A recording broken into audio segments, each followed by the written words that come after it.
E aí pessoal, tudo bom com vocês? Sejam bem-vindos a mais uma videoaula aqui no canal. Sou o professor Tiago e nessa videoaula vamos fazer a resolução do segundo teste de 2021 de Física do segundo ano do ensino médio. Vamos resolver então a semana 5. Então vamos lá. Questão 1. Faça um pequeno texto explicando a transmissão de calor por convecção e cite 3 exemplos de convecção térmica. Então olha aí, eu escrevi mais ou menos o seguinte, né? Que é realmente a convecção térmica. Então, olha aí, a convecção térmica é um processo de propagação de calor que se caracteriza pelo transporte de matéria entre regiões de um sistema, pode ser um corpo ou meio, e que acontece apenas em fluidos, né? Como a gente viu, são os líquidos e os gases, pois o movimento de matéria se dá pela diferença de densidade. Como a gente sabe, né? O líquido ou gás mais quente é menos denso, sobe, o mais frio é mais denso e desce. Então, alguns exemplos aí, como a gente já viu, é o congelador da geladeira, que é instalado na parte superior da geladeira. Quando a água é aquecida em uma panela, a gente viu, a água mais quente sobe, a mais fria desce. E o aquecedor instalado próximo ao chão. Beleza? Então aí, questão 2. Danilo sempre quis ter um aparelho de ar-condicionado em sua sala de estar e reservou um lugar na parede, exclusivo para o aparelho próximo ao chão. Após algumas pesquisas, ele descobriu que a instalação do aparelho precisa seguir alguns critérios, como, por exemplo, a posição na parte superior da parede. Conhecendo os conceitos de convecção do ar, como Danilo poderia explicar a impossibilidade de instalar o aparelho de ar-condicionado próximo ao chão da sala? Então, olha aí, vai ser o seguinte, ó. Então, para resfriar o ambiente, o ar quente presente na sala deve ser resfriado, né? Então, se você quer refrescar o ambiente, você tem que esfriar o ar quente. Então, por isso, o ar quente, que é menos denso que o ar frio, sobe. A gente viu, ele é menos denso, então o ar quente sobe e o ar frio desce. Então, sendo assim, o aparelho de ar-condicionado deve resfriar esse ar quente, que por ser menos denso, fica na parte superior do ambiente. Então, ao ser resfriado, ele fica mais denso e desce, absorvendo o calor do ambiente e novamente vai aumentar a temperatura, ficar menos denso e subir novamente. Então essa daí é uma corrente de convecção, né? Então aí, dessa forma são formadas correntes de convecção entre o ar quente e o ar frio, onde o ar frio desce e o ar quente sobe. Logo, para que haja essa corrente, o aparelho de ar-condicionado deve ser instalado na parte superior do ambiente. Então, o ar quente menos denso sobe, vai ser resfriado lá no ar-condicionado e vai descer, absorvendo calor. Se você colocar o ar-condicionado, né, instalar esse aparelho na parte de baixo, essa corrente vai ser formada próxima ao chão. Então, acima dele, você vai continuar quente. Então, por isso que tem que ser instalado aí na parte superior. Beleza? Questão 3. Assinale quais dos processos listados a seguir envolve a transferência de calor por convecção. Então, olha aí. Pisar sobre o asfalto quente. Então, quando a gente pisa no asfalto quente, o calor é transferido aí para o nosso pé, né, para o nosso calçado. Isso é transmitido através da condução, né? Então, a gente coloca lá, então vai ser a transferência de calor por condução. Então, não é. O 2, assar algo no forno a gás convencional. Então, como a gente viu lá na nossa videoaula, ali também vão ser formadas correntes de convecção, porque o fogareiro ele fica sempre embaixo ali da travessa que a gente coloca no forno. Então, a 2 aí, verdadeira. 3. Fritar algo em uma panela antiaderente sem óleo. Então, quando você coloca alguma coisa ali na panela, o que está acontecendo? O alimento está absorvendo calor da panela através da condução. E o último aí, ser aquecido pela luz do sol. Como a gente vai ver na aula de semana que vem, isso aí é feito através da radiação térmica. Então, o único aí, dentre as alternativas, a resposta correta é a letra C, somente o 2, né? Quando você assa algo no forno a gás convencional. A resposta à questão 3, alternativa C. Questão 4. Marca a alternativa correta a respeito do fenômeno da convecção. Então, nós vimos a condução e a convecção. Olha aí.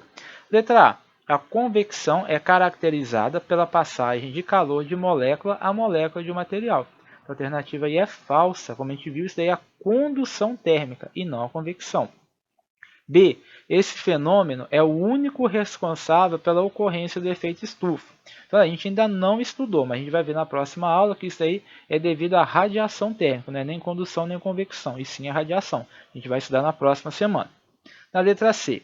Esse fenômeno é caracterizado pelo transporte de calor através das ondas eletromagnéticas. Bom, a gente já viu a transmissão de calor por condução, que é de molécula a molécula, e convecção, que é devido à diferença de densidade. Então, essa daí é a explicação da radiação térmica, também não é essa. D. A convecção pode ser definida como transporte de massa motivado por variações de temperatura. Então, essa daí que é a convecção térmica, né? É o transporte de massa, quando esse transporte de massa nada mais é do que essas correntes de convecção que ocorrem no fluido, né? No líquido e no gás. E na letra E, a convecção ocorre em qualquer tipo de material.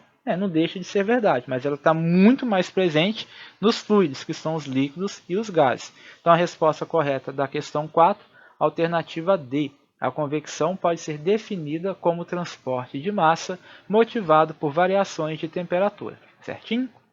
Questão 5. Para esfriar um barril de suco mais facilmente, devemos colocar o gelo. Letra A, em qualquer uma das partes do barril. B, na parte de baixo do barril. C, no meio. D, mergulhado totalmente no gelo.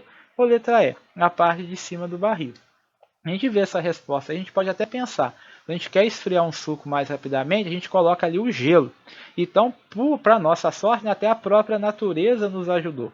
Embora o gelo, né, seja água no estado sólido, ele era para ser mais denso que o líquido e afundar. Só que, para nossa alegria, o gelo, a água, né, ela sofre um processo, né, como é que eu vou explicar, de dilatação, que é diferente. Então, ao invés dele ficar mais denso, ele fica menos denso. Então, o gelo ele fica menos denso que a água, fica na parte de cima. Então, se a gente quiser esfriar um barril de suco mais facilmente, a gente sabe que o calor, por ser menos denso, ele vai subir. Então, o gelo, o que vai acontecer com o gelo? A gente tem que colocar o gelo na parte de cima do barril. Por quê? Quando essa parte mais quente do suco for lá em cima, ela vai esfriar e vai descer. Então, o que acontece? Como a gente sabe, a parte fria desce e quente sobe. Então, para esfriar um barril de suco mais facilmente, a gente deve colocar o gelo aí na parte de cima do barril. Por quê? Essa parte do suco mais quente vai subir, vai absorver calor do gelo, vai ficar mais denso e vai descer. Então, a parte mais quente do suco vai subir de novo e vão formar correntes de convecção aí dentro do barril. Então, a resposta à questão 5 é a letra E. Beleza? E por último, aí, questão 6, caiu no Enem 2002. Numa área de praia, a brisa marítima é uma consequência da diferença no tempo de aquecimento do solo e da água, apesar de ambos estarem submetidos às mesmas condições de radiação solar. No local, no solo, que se aquece mais rapidamente, o ar fica mais quente e sobe, deixando uma área de baixa pressão, provocando o deslocamento do ar da superfície que está mais fria, que no caso é o mar. Olha aí o que acontece. Então, o ar quente sobe, deixa uma região de menor pressão, então vai aí do mar, a brisa marítima.